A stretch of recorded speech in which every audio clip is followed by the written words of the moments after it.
All right, hello everybody. Welcome to the Progressive Auto Sales Arena here today. I'm David Burrows for the show live on location, and my friend Jake Cherski here today. Thanks for being here, buddy. Love the beard, by the way. Thank you very. I blow dried it today. Did you? Oh, yeah. Okay. Did you condition it too? I just shampooed it. I don't want it to get too moist. So anyway, well, before we started, we're playing London today. You Sting fans would know that. Jake here says, throw everything out the window that's already happened. We're playing the London Knights today. It's payback time. Absolutely. I mean, any Sarnia London games always, you could be 0-28 to start the season, and this is the Memorial Cup winning game right here. That's right. Well, and you know the nice thing about it too, honestly, is the London fans participate. I've already seen like several around the room here, around the arena today, so it's always good to see the opposition here. Yeah, it's a crying shame that we couldn't fill the building ourselves instead of letting 1,000 London fans in here. But you know what? It's always a good rivalry, and it's great to see just hockey fans in general come out and support. Yeah. We obviously have to talk about what has been happening with the Sarnia Sting. It's not a fun conversation right now if you're a Sting fan. You know, of course, losing the other day to the Owen Sound attack, which I think most fans thought there's no reason we shouldn't be beating this team. But the question, I guess, of the day is what's going on with the Sting? And I guess there's really nobody likes to blame or put in one spot, but there are some corrections that need to be made. And we kind of talked about some consistency with goalies earlier. Yeah, absolutely. I think, championship teams are built from the back out. I've always felt anyway. You can't lean on your high scorers or your point getters to get all your points and make 10-9 games all the time. At some point, some of these goalies that are playing for us, they got to step up and they got to steal a few games. Give the boys confidence so they can go do their job and, working their way out. It's the defense need to play defense, the offense or the forwards need to play forwards and offensive. And I think once they figure that out, I'm sure the coaching staff's on it, but once they figure that out, you'll see better results. Yeah, for sure. Well, we interviewed Brad Staubitz there after the last game, and one of the things he mentioned was we got to get the puck behind the team, behind the other guys, right? And we seem to be struggling getting it behind there. And then, as you said too, we've seen all three goalies play. We've seen Aiden Hughes and Ethan Langevin. Blair Coffin was in there against Mississauga. And, there's always some adjustment strategy that goes on every time there's a different goalie.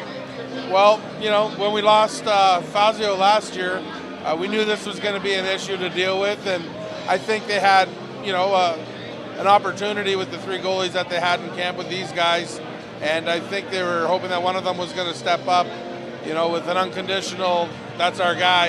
Yeah. And unfortunately, no one's stood on their head yet, as they say. Yeah, we haven't really seen that yet. And they've all been given opportunity. You kind of got to feel bad for Blair Coffin when he was in against Mississauga.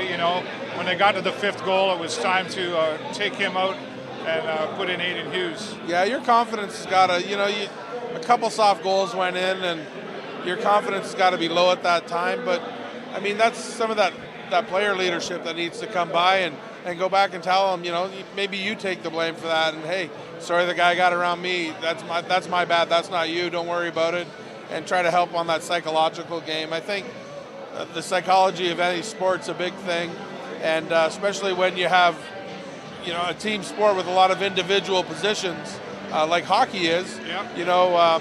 They get a goal, but it could have been two other people's fault, Right. And it's just one of those things that that's why they're trying to make the big leagues and get the big dollars, and they gotta, you gotta toughen up at these times. Yeah. Well, and nobody likes to make the error and, sort of be the error that put that goal or allowed that goal to go in. But, you bring up a good point about mindset. We talked with Brad Staubitz about that too, is when you're down and you're feeling down because you're not winning games, when you're down, it's harder to get back up than when you're up. You can keep going up, right? So there's a mental game that goes on.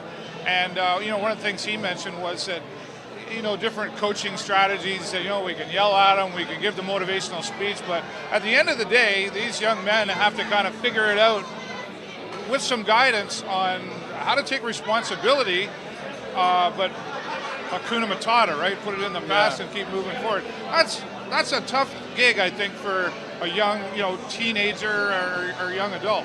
Well, I think just in life in general, we all know it's easy to be lazy, it's hard to work, right? Yeah. And if you can work hard and see the fruits of your labor, then it's easier because you know that the effort that you're putting through is going to get rewarded. And I think as long as the guys keep playing, at the end of the day, they'll be rewarded, and things will get on a roll. Maybe they'll get a weak part of the schedule where they can put 3 or 4 games together where they get good wins and blowouts.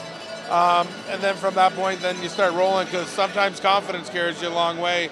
I remember a few years back, Saginaw was not that good, but they thought they were, and they were beating everybody. And it's like, did anyone tell them? Yeah. I was sitting over there, and did anyone tell them they suck? Yeah, they're not supposed to win. Yeah. So I think psychology is a big part of sport, and as long as the guys, you know they're not going home, and as much as, yes, they're probably beating themselves up a bit, but, it's not like they're losing their appetite yet or anything. No. They're not the London Knights of 20 years ago where they only won 1 or 2 games either. They've been in most of the games for what it's worth. So I think a couple bounces our ways here and there, and I think they'll be back on the right track. Perfect. Well, sounds like a good strategy to get things going out here as the Sarnia Sting get ready to take on the London Knights. Notably, London played Kitchener yesterday. Final score there of 6-2.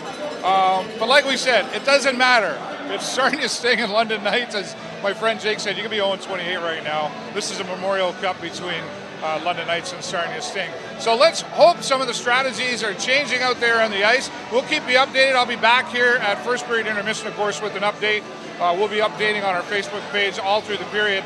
A representative from the United Way is going to be here talking to us at first period, and then Jake's going to come back and give us his perspective at the end of the second period as well. Jake, thanks for being here. Thanks very much. All right. Once again, get ready. We're going to keep you posted as the Sarnia Sting get ready to take on the London Knights. For the show live on location and the Video Show Network, I'm David Burrows and my friend Jake Cherski.